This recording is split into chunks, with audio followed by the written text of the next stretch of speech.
وصدق وعده ونصر عبده وأعز جنده وهزم الأحزاب وحده. لا إله إلا الله وحده لا شريك له شهادة خالصة تنجينا من أهوال يوم القيامة. وأشهد أن سيدنا محمدا عبده ورسوله وحبيبه لا نبي بعده. اللهم صل وسلم على من فيه أسوة حسنة سيدنا وحبيبنا وطبيب قلوبنا محمد ابن سيد عبد الله وعلى آله وصحبه ومن تبع سنته واقتدى بهداه إلى يوم القيامة. أما بعد. Hadratal muhtaramin wal muhtaramin, para alim, para ulama, para kiai sesepuh yang semuanya saya muliakan, yang saya hormati, yang saya cintai, Ketua Wilayah Ikawangi Provinsi Bali, Saudara Mas Agus Wijaya, sahabat saya dari dulu mulai tidak makin tampan ini. Jangan-jangan punya doa ini ya.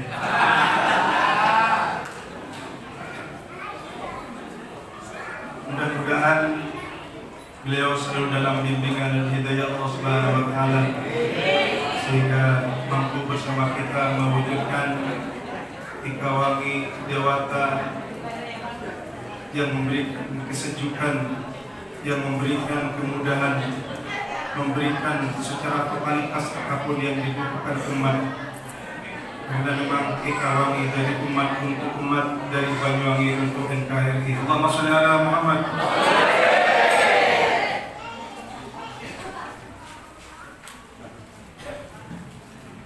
Yang saya hormati pula dan yang saya banggakan,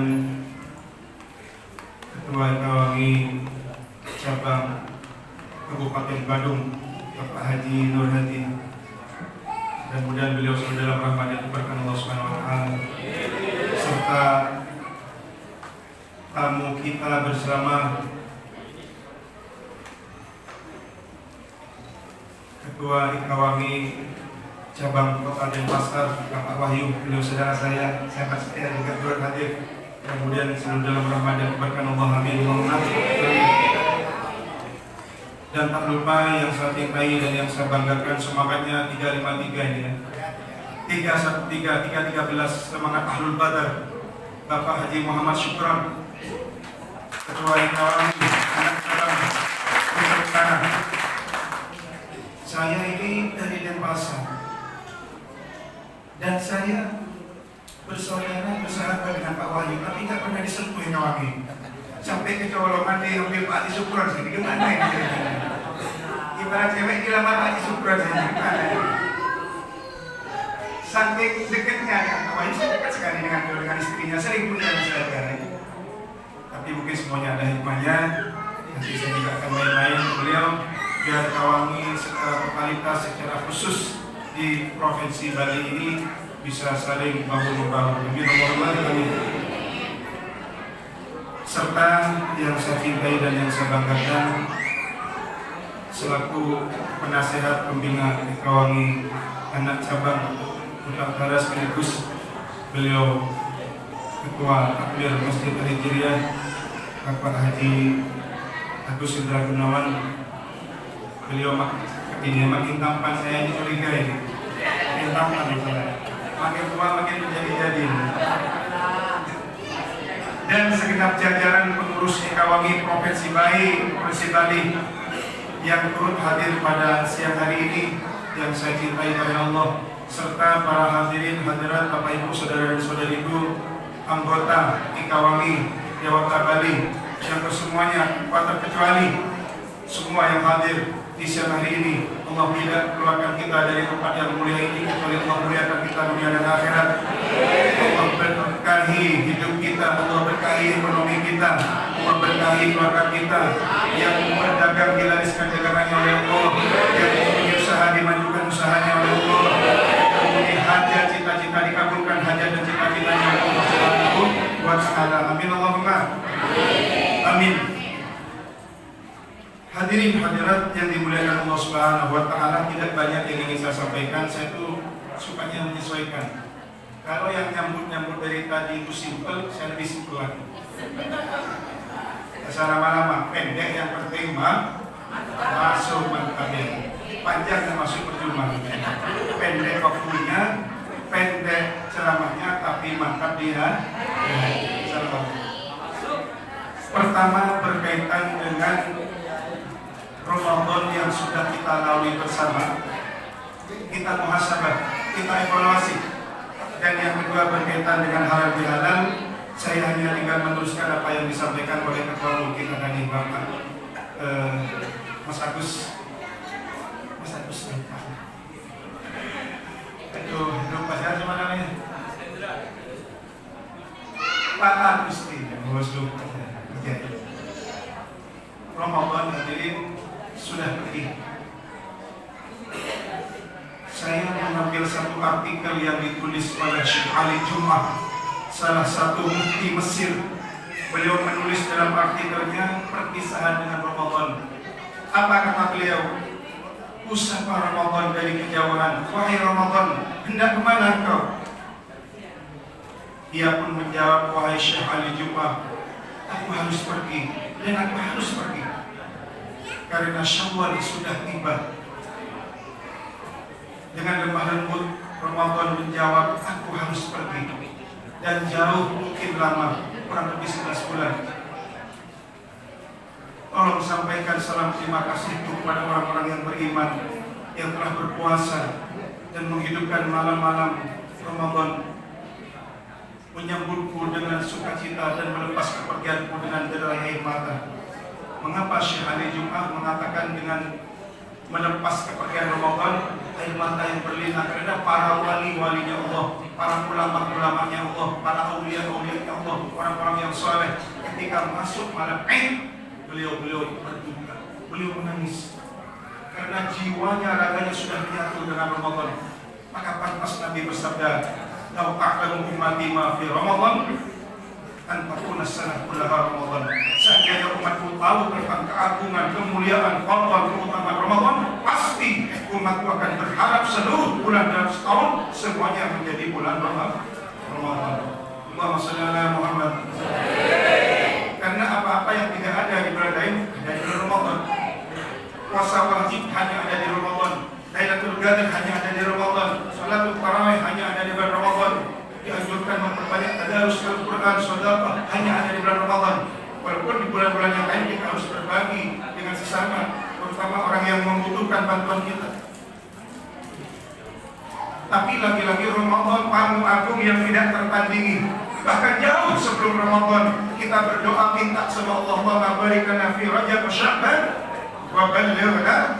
Ya Allah, berkahi kami di bulan Rajab dan Sya'ban dan sampaikan kami kepada bulan Ramadan. Ini menandakan kita butuh Ramadan. Kita ingin bertemu Ramadan. Namun saat Ramadan tiba, Allah hadiahkan bulan agung itu, apa yang kita lakukan saat Ramadan? Adakah kita sudah beribadah wajib dan sunnah sesuai dengan syariat Nabi Muhammad? Atau kita sia-siakan waktu demi waktu berlalu begitu saja sampai datang Idul Fitri, sehingga banyak umat muslim saat ini tidak mendapatkan ampunan dari Allah Subhanahu wa Ta'ala. Ini yang celaka. Jika itu terjadi, mungkin kepada diri kita menyia-nyiakan waktu yang banyak di bulan Ramadan dengan berbagai macam aktivitas yang tidak berguna. Istighfar kita kepada Allah. Astagfirullahaladzim. Mudah-mudahan kita dipertemukan dengan Ramadan di tahun yang akan datang. Amin. Maka pantas Al-Habib Al-Musnid Umar bin Abu Bakar bin Salim Al-Hafidh Hafidhullah, beliau berkata, jangan tangisi Ramadan. Beliau katakan jangan tangisi Ramadan karena para wali-wali yang Allah tadi saya sampaikan, beliau menangis kalau Ramadan sudah berakhir. Bahkan bagi sama wal ardh, langit dan bumi menangis saat Ramadan sudah mulai berakhir. Kenapa? Musibah di umat Nabi Muhammad. Salah satu musibah yang menimpa umat Nabi Muhammad, perginya Ramadan. Karena Ramadan itu hamparan rahmat yang begitu banyak, ampunan Allah dihamparkan sebanyak-banyaknya, seluas-luasnya. Siapa yang ingin mendapatkan rahmat dan ampunan Allah, ditunggu Allah Subhanahu wa Ta'ala di bulan Ramadan ini. Apa kata Habib Umar? Jangan tangisi Ramadan, karena Ramadan pasti akan datang di tahun yang akan datang. Dan yang perlu kamu tangisi, yang perlu kamu sesali Mungkin saat Ramadan datang, kau sudah berada di alam barzakh, kau sudah berada di alam kubur, tubuhmu sudah tertimbun di alam kubur, dan kau tidak bisa bertemu lagi. Kau menyia-nyiakan Ramadan di tahun ini sehingga tahun depan mungkin tidak ada jaminan hidup lagi. Makanya kita istighfar kepada Allah, memohon dengan sangat agar kita dipertemukan dengan Ramadan di tahun yang akan datang. Bila Muhammad sallallahu Muhammad.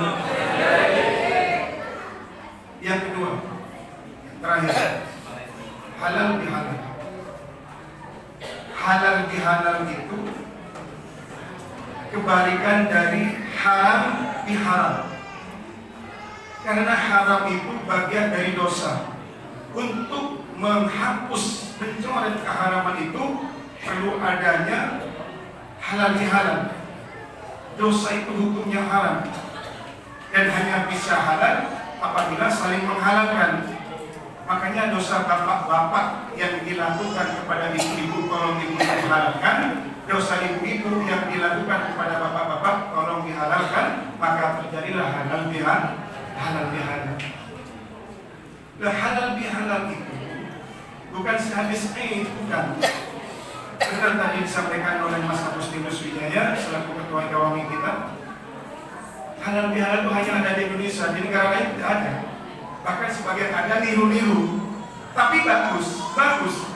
Adanya halal bihalal pasca lebaran itu bagus, tradisi tapi bagus. Tapi halal bihalal yang sesungguhnya kata Nabi, kapan Anda bersalah di saat itu minta maaf. Kamu kok tidak minta maaf sama si fulan? Nanti Pak Ustaz juga habis lebaran. Iya, kalau habis lebaran masih hidup, kalau mati. Jadi Nabi berkata, man kana indahu madlamah li akhi, barang siapa yang merasa pernah berbuat zalim kepada saudaranya, entah saudara kandung, saudara seiman seagama, saudara sebangsa setanah air, saudara seikawangin, ya. Mungkin pernah min aibin atau min syai'in, mungkin pernah mencemarkan nama baik saudara, mungkin pernah mengambil hak harta milik saudara, mungkin pernah menumpahkan darah orang lain, mungkin pernah nyakitin zahir atau batinnya orang lain, mungkin pernah mencaci maki orang lain. Apapun itu bentuk kesalahan kita kepada orang lain, apa kata Nabi? Falyatahallalhu minhul yaum, maka mintalah kehalalannya, mintalah maaf di hari itu pula. Kocok tunggu habis Ramadan. Dan perkara ada umur panjang habis Ramadan kita masih hidup. Di Indonesia ada tradisi halal bihalal lagi yang sifatnya majmuk macam ini, yang sifatnya skala besar. Tapi halal bihalal yang sifatnya privasi, kapan kita bersalah di saat itu langsung minta maaf, jangan ditunda. Kenapa tidak boleh ditunda? Qabla an la yakuna dinar wala dirham. Sebelum Anda dihadapkan dengan hari di mana hari itu hari akhirat, tidak ada mata uang dinar dan dirham. Nabi sebut dua itu karena di zaman Nabi hanya ada dinar dan dirham. Seandainya ada rupiah, Nabi akan menyebut rupiah. Dikhawatirkan orang zalim sama orang lain, sering bikin susah orang lain, sering bikin sakit hati orang lain.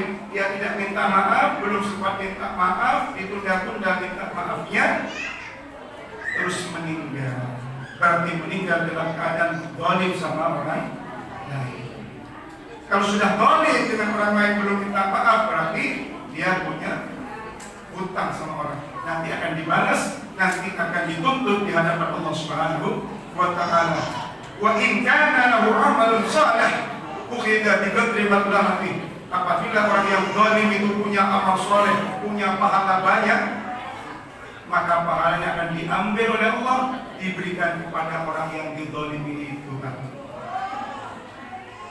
Banyak orang yang zalim mungkin banyak sekarang yang ngasih kayak enak ya, lepas dari jeratan hukum dunia, tapi wallahi tidak akan pernah lepas dari jerat hukumnya Allah Ahkamul Hakimin. Di dunia jutaan pengadilan, tapi sulit, susah mencari keadilan. Tapi di akhirat hanya satu, tapi semua akan diadili oleh Allah Subhanahu wa Ta'ala. Jadi orang yang zalim, walaupun dia banyak membawa pahalanya akan habis nanti. Diberikan kepada orang yang dizalimi. Ya Allah, saya disakiti hati saya, kasih diambil pahalanya dikasihkan ke orang yang disakiti. Ya Allah, dia pernah mencemarkan nama baik saya, diambil pahalanya dikasihkan yang namanya dicemarkan. Ya Allah, dia pernah menumpahkan darah saya menuntut, diambil pahalanya. Terus pahala habis, yang nuntut masih banyak. Ya Allah, yang nuntut masih banyak. Orang ini pahalanya habis. Apa kata Allah? Wa in kana wa illam yakun lahu hasanat ukhidha min sayyi'ati sahibihi.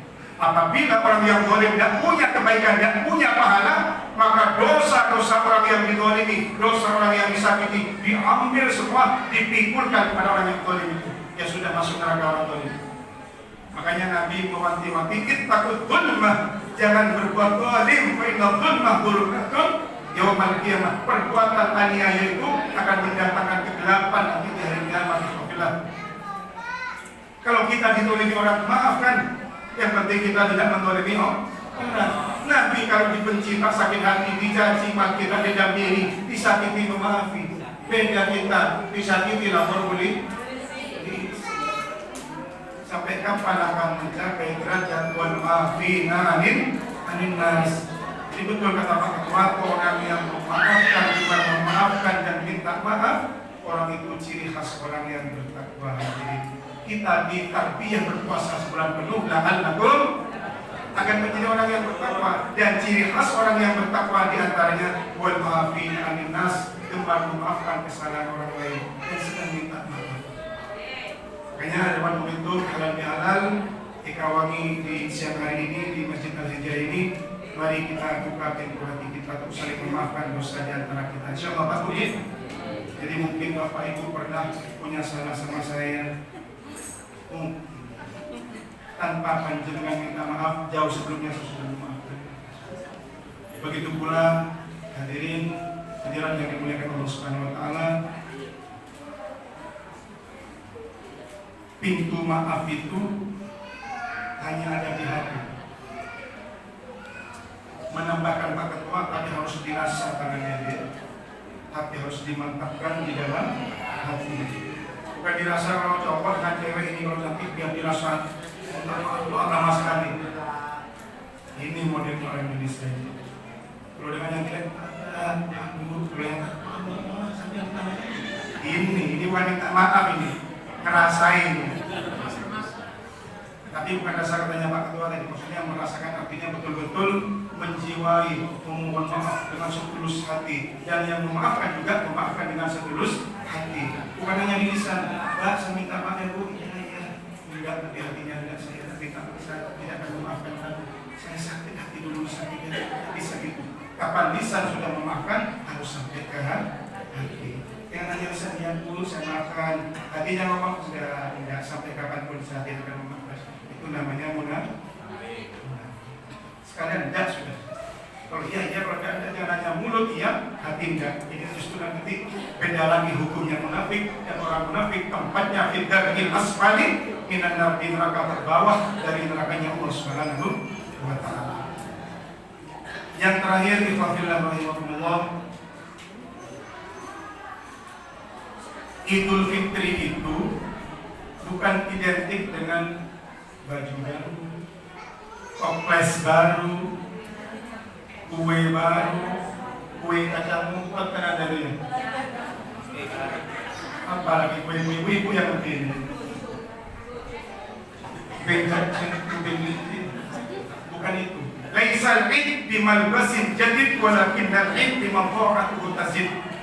Itu Idul Fitri itu akan hanya diraih bagi orang yang berpuasa yang saat setelah puasa keimanannya, ketaatannya semakin bukan baju baru, pakaian baru, kue baru, istri baru, bukan itu ya. Bukan yang serta baru, tapi ketika merasa ibadah makin tingkat, kalau di dalam Ramadan dia sholat witir, di luar Ramadan dia witir. Oke lah kalau tarawih hanya di Ramadan, tapi witir di luar Ramadan kan ada. Kalau di Ramadan dia puasa, di luar Ramadan memang tidak ada puasa, tapi setidaknya ada puasa Senin atau Kamis. Yang nyolong, yang nampak itu sholat witir. Sebulan penuh kita diajari witir, sesudah Ramadan sudahkah kita witir lagi?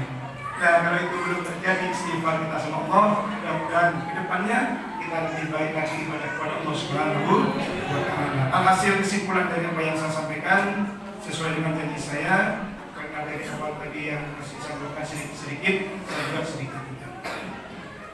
Ramadan sudah betul-betul pergi, tapi Ramadan akan kembali lagi, dan kita tidak ada jaminan hidup di Ramadan itu yang akan datang. Tapi yakinlah Allah Maha Pemaaf, Allah Maha mengabulkan setiap doa. Kalau orang ada yang berdoa kepada Allah, kita yakinkan lewat doa nanti di akhir acara ini kita minta kepada Allah, kita betul-betul dipertemukan lagi dengan bulan yang agung itu, dan kita berjanji untuk semangat optimal maksimal beribadah hanya semata-mata mencari ridho Allah dan ampunan Allah Subhanahu wa Ta'ala. Yang kedua, halal bihalal tradisi yang sudah turun-temurun di Indonesia pasca Ramadan selalu diramaikan. Tapi ingat, halal bihalal yang sifatnya pribadi, kapan kita bersalah, di saat itu kita harus minta maaf, jangan ditunda-tunda. Karena kita tidak tahu kapan ajal akan menjemput kita. Ingat itu, kalau saya sudah minta maaf, iya kalau saya menyambut, kalau saya nanti malam dicabut, nanti saya yang mati dalam keadaan bersama sama orang lain. Ingat itu. Dan yang ketiga, Alhamdulillah, Idul Fitri, walaupun sudah tiada, tapi nuansanya masih kita rasakan. Ayo betul-betul kita menjadi pribadi yang pemaaf, sebagaimana sifat yang dimiliki oleh Rasulullah SAW. Nabi itu urusan pribadinya, yang bu'anid dambi idha'ana bihati wa zabati. Urusan pribadinya, mau disakiti, mau dilempar kotoran unta, mau dilempar batu saat berdakwah, diludahi, beliau memaafkan. Kalau beliau mau, ya Allah, bunuh seluruh musuh-musuhku, mampu Nabi itu. Kita kan sering mendengar bagaimana penceramah para dai-dai menceritakan Nabi di Taif dilempar batu hatta akhram badan lahu bintima, sampai kaki Nabi penuh dengan darah. Adakah Nabi mengangkat tangan, ya Allah, mana bantuanmu? Mengapa kau biarkan Nabi dilempar batu bagaikan orang gila? Mana bantuanmu, ya Allah? Tidak, Nabi. Beliau memaafkan. Saat malaikat diutus oleh Allah, wahai malaikat, datang kamu kepada Muhammad. Dia minta bantuan apa? Bantu langsung. Tapi apa kata Nabi? Saya jangan dibantu untuk menghancurkan musuh-musuhku. Ini arju min aslabihim dzurriyyatan man ya'budullaha wa la yusyriku bihi syai'an. Saya berharap anak cucu mereka yang sekarang mengusir aku, anak cucunya menjadi orang yang beriman kepada Allah. Beliau menjauh dari Taif, sholat 2 rakaat, menengadahkan tangannya. Rabbi, ilaika ashku dha'fa quwwati wa qillata hilati wa hawani 'alan nas. Wahai Allah, aku adukan kelemahanku dalam berdakwah dan ketidakberdayaanku dan kehinaanku di mata mereka yang mengusir aku. Ya Arhamar Rahimin, wahai yang Maha Pengasih, Anta Rabbul Mustad'afin, Kau adalah Tuhan orang yang teraniaya. Wa Anta Rabbi, dan Kau Tuhanku, ya Allah. Ila man fadiluni, setelah dari Taif ini Kau akan kirim kemana lagi, wahai Allah? Ila aduwin yatajahamuni, kepada musuh-musuhku yang jauh dari tempat ini, dan mereka akan mencabik aku lagi, wahai Allah. Amillah karim malak tahu amri, atau kepada musuh-musuhku yang dekat dari Taif, dan mereka akan menggagalkan seluruh rencanaku. Illa yakun bika alayya ghadab fala mubali, mereka mengapakan aku, mereka mau melempari aku batu, mereka akan mencabik-cabik aku tidak peduli asal Kau ridho kepadaku, wahai Allah. Inilah dakwah yang menyejukkan ikhwan. Disakiti umat dibalas dengan doa Allahumma hdi qaumi fa innahum la yahtadun. Umat yang menyakiti aku, ya Allah, beri petunjuk mereka, ya Allah, tidak dilaknat oleh Nabi. Karena Nabi diutus bukan untuk melaknat, ma buitu la'ana wala sababa, inna ma buitu rahmatan lil alamin. Aku diutus bukan untuk sebagai tukang laknat, bukan sebagai tukang maki, bukan untuk mencaci maki, tapi aku diutus untuk menebarkan rahmat kepada alam semesta. Bukan hanya kepada orang yang beriman. Di Al-Quran tidak ada wa ma arsalnaka illa rahmatan lil mu'minin, itu tidak ada. Tidaklah aku mengutusmu kecuali memberikan rahmat untuk orang yang beriman, tidak ada. Tapi rahmatan lil alamin. Mau muslim, mau non muslim, mau tumbuhan, mau hewan, semuanya dapat rahmatnya Rasulullah sallallahu alaihi wasallam. Kalau Nabi tidak memberikan rahmat kepada non muslim waktu itu, dihabisi oleh Allah Subhanahu wa Ta'ala. Tapi Nabi khusus untuk memberikan kasih sayang. Makanya kita umat Nabi Muhammad, ayo kita teruskan estafet perjuangan Nabi Muhammad lewat organisasi mulia YPK Wangi ini, yang memang tadi dikatakan bukan untuk keagamaan tapi untuk sosial. Nanti bukan hanya agama saja, sosial semuanya Nabi lakukan. Ujung-ujungnya mencari ridho Allah Subhanahu wa Ta'ala, melayani umatnya, melayani siapa yang membutuhkan, agar semua umat terselamatkan dari siksa api neraka Allah Subhanahu wa Ta'ala. Dan marilah kita tutup acara mulia ini dengan berdoa kepada Allah, yakinkan doa kita di siang hari ini di kediaman Allah yang mulia ini dikabulkan oleh Allah Subhanahu wa Ta'ala. Mungkin ada kesalahan dari awal hingga akhir dalam acara ini, semoga diampuni oleh Allah Subhanahu wa Ta'ala. Dan kesalahan saya juga, kesalahan panjenengan semuanya, Allah mengampun. Kita minta ampun kepada Allah Subhanahu wa Ta'ala. Ada sudahlah kiranya Allah mengampuni setiap khilaf, dosa dan salah di antara kita semuanya. Amin. Allahumma amin. Dan mari kita berdoa sesuai dengan keyakinan kita masing-masing. Bismillahirrahmanirrahim. Alhamdulillahirabbil alamin. Allahumma shalli ala sayyidina Muhammad al-Fatih lima ughliqa al-khatim lima sabaq nasiril haqqi bil haqq wal hadi ila siratikal mustaqim wa ala alihi haqqa qadrihi miqdaril azim. Rabbi faj'al mujtama'ana wa husnul khitam wa qina ma ba'sana min dhayyakal islam wa qina arwah minna bi khairil anam wa qina al-muqtar 'anna min salatin wa salam ij'alna ya Allah min al-'ainin wal faizin fid darain bi rahmatika ya arhamar rahimin. Rabbana fa'alna bima 'allamtana rabbi 'allimna bi yanfa'una rabbi faqihna wa ahlana wa rabbana lana fi dinina ij'al jam'ana jam'atan marhumah ya Allah, ij'al jam'atan dikawangi dewata ya Allah, jam'atan mubarakah ya Allah, li ummati sayyidina Muhammad sallallahu alaihi wasallam bi rahmatika ya arhamar rahimin. Rabbana ighfir lana dhunubana wa li walidina wa li masyayikhina wa li mu'allimina wal jami'il muslimin wal muslimat wal mu'minin wal mu'minat al-ahya'i minhum wal amwat. Anugerahkan kepada kami keinginan untuk berbuat taubat, berbuat baik ya Allah, dan anugerahkan kepada kami kebencian dalam berbuat maksiat, dan saat kami bermaksiat jangan adab kami ya Allah. Beri kami kesempatan untuk memohon ampun kepadamu, dan kami memperbaiki keadaan kami semuanya ya Allah. Berkahi, berilah hidayah, sayangi seluruh pengurus dan jemaah Ikawangi Dewata ya Allah. Berikan ketenangan dalam hidupnya ya Allah, berikan kesuksesan ya Allah, lapangkan rezekinya, yang sakit sembuhkan ya Allah, bi rahmatika ya arhamar rahimin. Rabbana zalamna anfusana wa illam taghfir lana wa tarhamna lanakunanna minal khasirin. Rabbana atina fid dunya hasanah wa fil akhirati hasanah wa qina adzabannar. Sallallahu ala sayyidina Muhammadin wa alihi wasallam. Walhamdulillahi rabbil alamin. Al-Fatihah.